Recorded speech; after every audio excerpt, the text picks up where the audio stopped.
So long as the people of the Carolinas were prosperous and able to capture and execute pirates who interfered with their trade, the Atlantic sea robbers kept away from their ports, but this prosperity did not last. Indian wars broke out, and in the course of time the colonies became very much weakened and impoverished, and then it was that the harbor of Charlestown began to be again interesting to the pirates. About this time one of the most famous of sea robbers was harassing the Atlantic coast of North America, and from New England to the West Indies, he was known as the great pirate Blackbeard. This man, whose real name was Thatch, was a most terrible fellow in appearance as well as action. He wore a long, heavy, black beard, which it was his fancy to separate into tails, each one tied with a colored ribbon, and often tucked behind his ears. Some of the writers of that day declared that the sight of this beard would create more terror in any port of the American seaboard than would the sudden appearance of a fiery comet. Across his brawny breast he carried a sort of a sling in which hung not less than 3 pairs of pistols in leathern holsters, and these, in addition to his cutlass and a knife or two in his belt, made him a most formidable-looking fellow.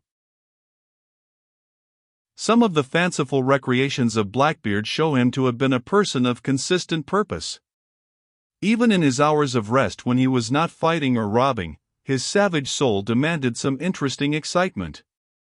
Once he was seated at table with his mate and 2 or 3 sailors, and when the meal was over he took up a pair of pistols, and cocking them put them under the table. This peculiar action caused one of the sailors to remember very suddenly that he had something to do on deck, and he immediately disappeared. But the others looked at their captain in astonishment, wondering what he would do next. They soon found out, for crossing the pistols, still under the table, he fired them. One ball hit the mate in the leg, but the other struck no one. When asked what he meant by this strange action, he replied that if he did not shoot one of his men now and then they would forget what sort of a person he was. At another time he invented a game. He gathered his officers and crew together and told them that they were going to play that they were living in the lower regions. Thereupon the whole party followed him down into the hold.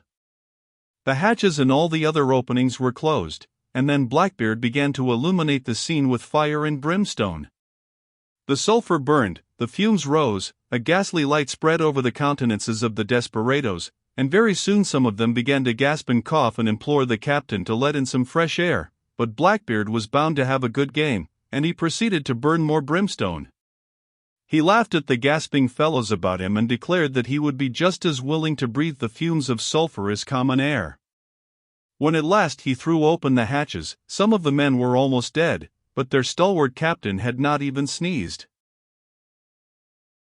In the early part of the 18th century Blackbeard made his headquarters in one of the inlets on the North Carolina coast, and there he ruled as absolute king, for the settlers in the vicinity seemed to be as anxious to oblige him as the captains of the merchantmen sailing along the coast were anxious to keep out of his way.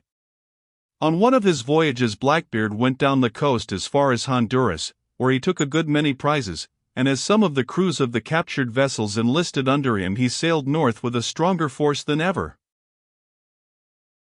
before, having a large ship of 40 guns, 3 smaller vessels, and 400 men. With this little fleet Blackbeard made for the coast of South Carolina, and anchored outside the harbor of Charlestown. He well understood the present condition of the place and was not in the least afraid that the citizens would hang him up on the shores of the bay. Blackbeard began work without delay. Several well-laden ships, the Carolinians having no idea that pirates were waiting for them, came sailing out to sea and were immediately captured. One of these was a very important vessel, for it not only carried a valuable cargo, but a number of passengers, many of them people of note, who were on their way to England. One of these was a Mr. Ragg, who was a member of the council of the province. It might have been supposed that when Blackbeard took possession of this ship, he would have been satisfied with the cargo and the money which he found on board, and having no use for prominent citizens, would have let them go their way, but he was a traitor as well as a plunderer, and he therefore determined that the best thing to do in this case was to put an assorted lot of highly respectable passengers upon the market and see what he could get for them. He was not at the time in need of money or provisions, but his men were very much in want of medicines, so he decided to trade off his prisoners for pills, potions, plasters, and all sorts of apothecaries' supplies. He put 3 of his pirates in a boat, and with them one of the passengers, a Mr. Marks, who was commissioned as Blackbeard's special agent, with orders to inform the governor that if he did not immediately send the medicines required, amounting in value to about £300, and if he did not allow the pirate crew of the boat to return in safety, every one of the prisoners would be hanged from the yardarm of his ship. The boat rowed away to the distant town, and Blackbeard waited 2 days for its return, and then he grew very angry, for he believed that his messengers had been taken into custody, and he came very near hanging Mr. Ragg and all his companions. But before he began to satisfy his vengeance, news came from the boat. It had been upset in the bay, and had great trouble in getting to Charlestown, but it had arrived there at last. Blackbeard now waited a day or 2 longer, but as no news came from Mr. Marks, he vowed he would not be trifled with by the impudent people of Charlestown, and swore that every man, woman, and child among the prisoners should immediately prepare to be hanged. Of course, the unfortunate prisoners and the pirate ship were in a terrible state of mind during the absence of Mr. Marks. They knew very well that they could expect no mercy from Blackbeard if the errand should be unsuccessful, and they also knew that the Charlestown people would not be likely to submit to such an outrageous demand upon them, so they trembled and quaked by day and by night, and when at last they were told to get ready to be hanged, every particle of courage left them, and they proposed to Blackbeard that if he would spare their lives, and that if it should turn out that their fellow citizens had decided to sacrifice them for the sake of a few paltry drugs, they would take up the cause of the pirates, they would show Blackbeard the best way to sail into the harbor, and they would join with him and his men in attacking the city and punishing the inhabitants for their hard-hearted treatment of their unfortunate fellow citizens.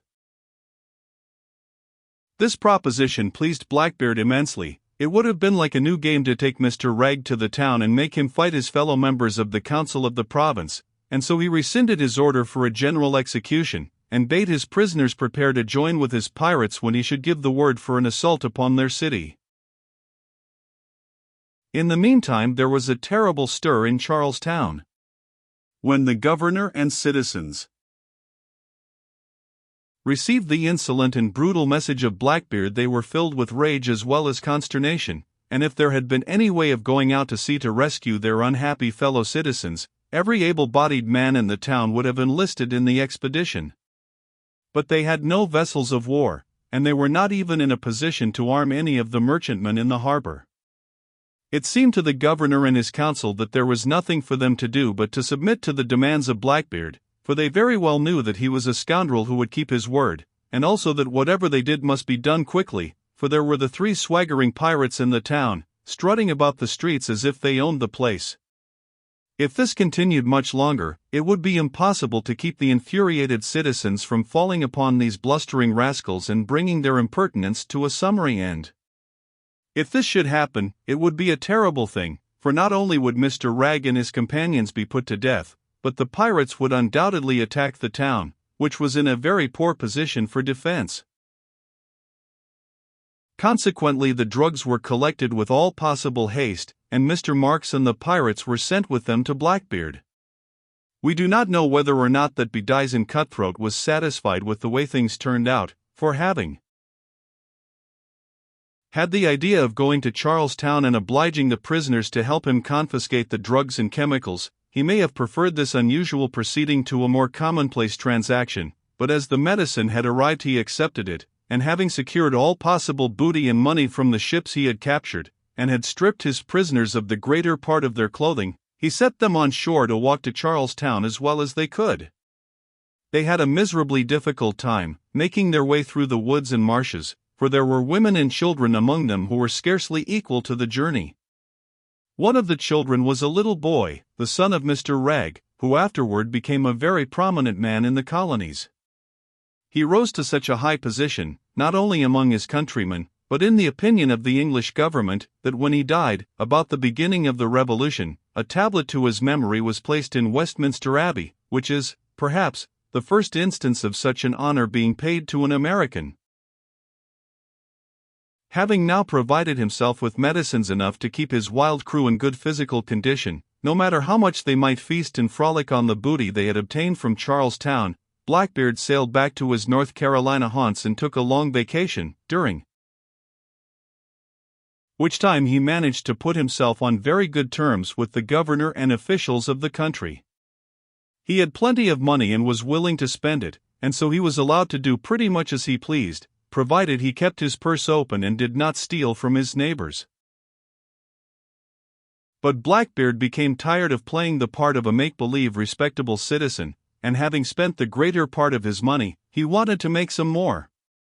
Consequently, he fitted out a small vessel, and declaring that he was going on a legitimate commercial cruise, he took out regular papers for a port in the West Indies and sailed away, as if he had been a mild-mannered New England mariner going to catch codfish. The officials of the town of Bath, from which he sailed, came down to the ship and shook hands with him and hoped he would have good success. After a moderate absence he returned to Bath, bringing with him a large French merchant vessel, with no people on board, but loaded with a valuable cargo of sugar and other goods. This vessel he declared he had found deserted at sea, and he therefore claimed it as a legitimate prize. Knowing the character of this bloody pirate, and knowing how very improbable it was that the captain and all the crew of a valuable merchant vessel, with nothing whatever the matter with her, would go out into their boats and row away, leaving their ship to become the property of anyone who might happen along, it may seem surprising that the officials of Bath appeared to have no doubt of the truth of Blackbeard's story, and allowed him freely to land the cargo on the French ship and store it away as his own property. But people who consort with pirates cannot be expected to have very lively consciences, and although there must have been persons in the town with intelligence enough to understand the story of pitiless murder told by that empty vessel, whose very decks and masts must have been regarded as silent witnesses that her captain and crew did not leave her of their own free will, no one in the town interfered with the thrifty Blackbeard or caused any public suspicion to fall upon the propriety of his actions.